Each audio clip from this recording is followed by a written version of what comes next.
प्रापंचिक माणसाची स्थिती कशी असते? सर्व संतांनी भवरोगावर खात्रीचे औषध सांगितले आहे. सर्व संत आपापल्या परीने मोठेच आहेत, पण त्यातल्या त्यात समर्थांनी आपली जागा न सोडता विषयी लोकांचे चित्त कुठे गुंतलेले असते हे पाहिले आणि मगच रोगाचे निदान केले.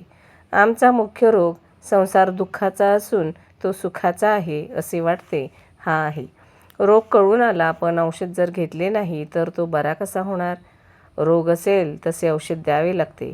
अजीर्णाने पोट दुखते, ते भुकेने दुखते असे वाटून आम्ही अधिक खाऊ लागलो तर कसे चालेल? संसार ज्याला दुःखाचा वाटतो त्यालाच परमार्थ मार्गाचा उपयोग.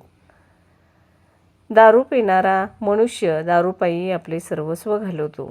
दारूचा अंमल नसतो त्यावेळी तो शुद्धीवर येतो आणि त्याला आपल्या बायको मुलांची काळजी वाटते. आपला प्रपंच नीट व्हावा असेही त्याला वाटते, पण त्याच्या बुद्धीला त्यातून मार्ग सुचत नाही.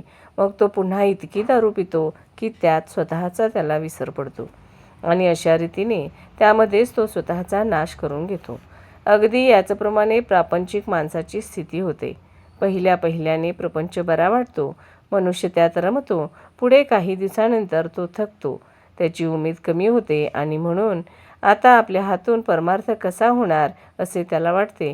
पण नंतर तो पुन्हा जोराने प्रपंच करू लागतो आणि शेवटी हीन अवस्थेत मरून जातो.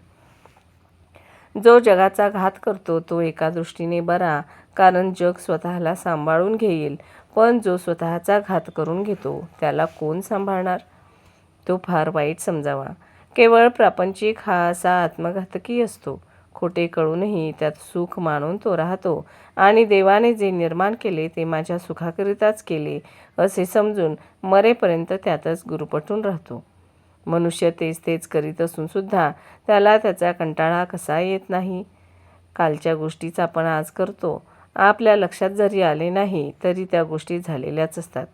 तेच ते जेवण, ती नोकरी, तोच तो पैसा मिळवणे, सगळे तेच. असे असताना माणसाला कंटाळा का येऊ नये? याचे कारण असे आहे की विषय अत्यंत गोड तरी असला पाहिजे किंवा हावेला तृप्ती तरी नसली पाहिजे. या दोन कारणांपैकी दुसरे कारणच खरे आहे. आपली हाव पुरी झाली नाही हेच खरे आहे. विषयामध्ये सुख आहे ही आपण कल्पना केली, त्याचा अनुभव अनेक वेळा घेतला, तरी अजून आपली कल्पना ही खरी की खोटी हे आपल्याला कळत नाही, हे मात्र और आहे.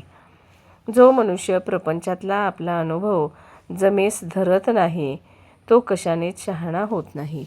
धन्यवाद.